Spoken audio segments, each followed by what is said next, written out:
అండి. వచ్చినందుకు thanks media మిత్రులకి, యాక్టర్స్కి, ఫ్రెండ్స్కి, మా చీఫ్ గెస్ట్ అనిల్ గారికి థ్యాంక్ యూ సో మచ్ అందరికీ ఇక్కడ ఉన్నందుకు. అందరం గురించి మాట్లాడుకున్నాం. మా గురించి మేము మాట్లాడుకోవడం అంటే ఆబ్వియస్లీ అందరు చాలా బాగా చేశారు. అది తర్వాత మాట్లాడుకుందాం. ఫస్ట్ ఈరోజు నేను అడ్రస్ చేద్దాం అనుకుంటుంది. పొద్దున సినిమా గురించి ప్రీ రిలీజ్ ఉంది.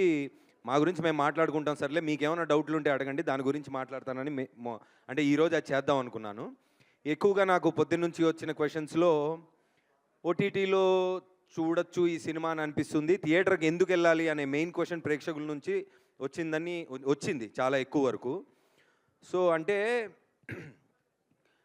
రేంజ్ ఆఫ్ యాక్టర్స్ బట్టి సినిమాకి వెళ్ళాలా లేదా అని డిసైడ్ అవుతున్నారా, రేంజ్ ఆఫ్ ఎమోషన్స్ బట్టి సినిమాకి వెళ్ళాలా లేదా అని డిసైడ్ అవుతున్నారా, లేదా ఏ ఎమోషన్ కోసం సినిమాకి వెళ్తున్నాను అని మీరు డిసైడ్ అవుతున్నారో నాకు అర్థం కాలేదు పూర్తిగా. సో అదొకటి నేను అడ్రస్ చేస్తాను మెయిన్గా ఈరోజు.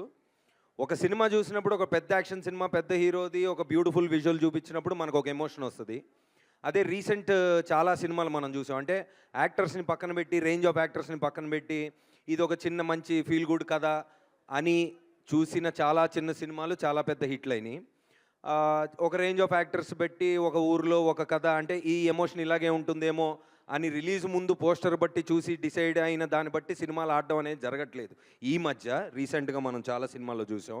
సో ఒకటి ఆ క్వశ్చన్ అడిగిన వాళ్ళకి నేనేం చెప్తున్నానంటే, when you know that okay దీంట్లో మ్యాటర్ ఉందేమో, లేదు ఉన్నట్టు అనిపిస్తుంది, రెగ్యులర్గా వచ్చే సినిమాల్లాగా ఇది అనిపించట్లేదు, ఏదో ఉందేమో అని అనిపించినప్పుడు ఆ గట్ ఫీలింగ్ని ఫాలో అయ్యి థియేటర్కి వెళ్ళండి. That's basic.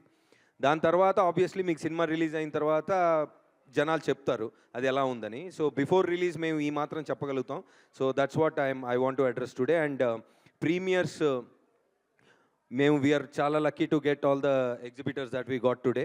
That speaks the result of the film before it's released. So paid premiers 75 rupees, sorry 100 rupees and 150లో పెట్టారు, అంతేనా? Yeah, so 100 and 150. And also అది వాళ్ళే డిసైడ్ అయ్యారు, ఇదో మంచి కంటెంట్ సినిమా, దీని రేట్లు హడావిడి చేయకుండా ప్రేక్షకుల దగ్గరికి తీసుకెళ్దామని అందరూ కలిసి తీసుకున్న నిర్ణయం అది. So we're very confident about it. And ఇందాక మా మురళీ బ్రో మంచి మాట అన్నారు. అనిల్ గారు, మీరు డబల్ హ్యాట్రిక్లు కొట్టి సినిమా థియేటర్లకి రండి అని క్యూలు కట్టించారు జనాల చేత. And it's a beautiful thing that I heard today. కొత్త డైరెక్టర్లు అందరి తరపున అనిల్ గారికి థ్యాంక్స్ చెప్పారు. అలాగే యాక్టర్స్ తరపున కూడా I'm thanking you for making, అంటే ప్రేక్షకులకి సినిమా థియేటర్కి రావాల్సిందే మీరు. నేను సంక్రాంతికి వస్తున్నాకి వెళ్ళి కింద పడి డొల్లి నవ్వి చచ్చిపోయాను నేను 10 మంది వెళ్ళి. So I'm waiting for Sivashankara Varaprasad. I can't wait. అంటే మీరు ఇప్పుడు దాకా పెద్ద కంటెంట్ బయటకు ఇవ్వలేదు, కానీ మా బాస్ టైమింగ్ అది ఏది మేకింగ్ వీడియోస్లో చూసే నాకు చాలా ఎక్సైట్మెంట్గా ఉంది. So I'm really looking forward for that film. So దండోరా 23rd నుంచి పెయిడ్ ప్రీమియర్స్ ఉన్నాయి. సో రండి చూసుకుందాం. అయితే ఇంపాక్ట్ ప్లేయర్స్, అవును రండి చూసుకుందాం. అయిపోయింది ఇంకేంటి ఇంకా ఇంత చూపించాగా. సో ఈరోజు ఇద్దరు ఇంపాక్ట్ ప్లేయర్స్ గురించి మాట్లాడతానండి ఈ స్టేజ్ మీద. అంటే నేను ప్రిపేర్ అవ్వలేదు, అంటే ఈ 2 పేర్లు చెప్దామని. ఇందాక అందరం కూర్చున్నాం, అందరి గురించి మాట్లాడుతున్నారు. టీజరు ట్రైలరు పాట వేసినప్పుడు ఎంతసేపటికి నేను మన ట్రాక్ ఇలా ఉంది, మన దగ్గర నుంచి కామెడీ వస్తుంది, శివాజీ గారి ట్రాక్ ఇలా ఉంది అని అదే ఆలోచిస్తూ అందరి గురించి ఆలోచిస్తున్నాను. కానీ దండోరా పాట నేను లేనప్పుడు, I was not in the country, I couldn't come. ఆ మెయిన్ టైటిల్ సాంగ్ రిలీజ్ అప్పుడు ఆ ఎనర్జీ నేను మిస్ అయ్యాను, అది నేను విన్నాను.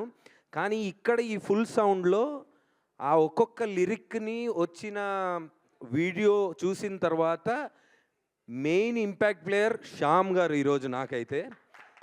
అసలు అంటే ఏంది, దేని గురించి సినిమా, అరే ఎంతసేపటికి ఒక యాక్టర్గా సినిమా బయటికి రాబోతుంది అన్నప్పుడు మనకేమొస్తుంది అని ఆలోచిస్తాం. కానీ మెయిన్ కథ విన్నప్పుడు నేను ఏదైతే ఫీల్ అయ్యానో, అరే పాయింట్ ఇది టూ మచ్ ఉంది, దీంట్లో మనం చెయ్యాల్సిందే అని ఫీల్ అయ్యింది. ఇంత జరిగిన తర్వాత ఈరోజు ప్రోడక్ట్ వెళ్తున్నప్పుడు మళ్ళీ ఆ పాట విన్నప్పుడు దీని గురించి రా సినిమా, కాలర్ ఎగరేసుకొని చెప్పొచ్చు ఇది ఒక అద్భుతమైన సినిమా అని మళ్ళీ నేను ఫీల్ అయ్యాను సార్ శ్యామ్ గారు ఈరోజు. అండ్ వన్ మోర్ థింగ్, ఈ సినిమా చాలా, అంటే ఒక ట్రైలర్ కానీ టీజర్ కట్ చేస్తున్నప్పుడు చాలా కష్టం, అంటే ఎవరిని చూపించాలి, ఏం చూపించాలి, ఏ కథ నుంచి ఓపెన్ చేయాలి ఏంటని. సో ఆ విషయంలో మా ట్రైలర్స్ కట్ చేసిన విజయ్ అని ఒక ఆయన ఉన్నారా ఈరోజు? Murali is not here. So దేని గురించి చెప్పాలో తెలియదు, ఏదైనా చెప్పొచ్చు, ఇన్ని ట్రాక్స్ ఉన్నాయి, జనాల్ని కన్ఫ్యూజ్ చేయకూడదు, ఉన్న మ్యాటరే చెప్పాలి కానీ ఎక్కువ చెప్పకూడదు. సో టీజర్ ఒక అంతవరకు వచ్చింది. తర్వాత ట్రైలర్ ఎలా చూపిస్తారు అని మేము డిస్కస్ చేసినప్పుడు టీజర్లో చూపించిన బిట్లే కొంచెం ఎక్కువ చూపించారు, కానీ ఎక్కడ ఏమి ఎలా జరిగింది అని నాకు వస్తూ ఉంటాయి కమెంట్లు. అన్న వీళ్ళందరిలో ఒకళ్ళు పోతారన్న, వాళ్ళు ఎవరో నాకు తెలియట్లేదన్న, టీజర్ ట్రైలర్ చూశాను ఒకడు, ఏదో జరిగిందన్న అదేంటో తెలియట్లేదు అంటాడు ఒకడు. సో డెఫినెట్లీ కథ దేని గురించి అని ఇప్పుడు చాలామంది మేధావులు ఉంటారండి, రివ్యూవర్స్ కానీ ప్రేక్షకులు కానీ చాలామంది ఇది టీజర్లో ఇలా ఉంది కాబట్టి ఇక్కడ నుంచి ఇది జరిగిద్ది ఇది అని. మీరు ఏమన్నా గెస్ట్ చేయండి. నేను సినిమా కథ తెలిసిన నాకు ట్రైలర్ చూసిన తర్వాత నేను చాలా ఎక్సైట్ అయ్యా. అంటే ఉన్న మ్యాటర్నే చెప్పాడు కానీ అది ఎటు నుంచి ఎటు వస్తుందో ఏం జరుగుతుందో అస్సలు గెస్ట్ చేయలేకుండా చెప్పారు. I think Vijay he's done a fantastic job. ఇంతటితో 23rd see you at paid premieres. Thank you so much. Thank you Navdeep garu, thank you so much. Yes, #90sలో మధ్యతరగతి చంద్రశేఖర్గా అయినా, కోర్టులో భయపెట్టే మంగపతిగా అయినా 100% కాదు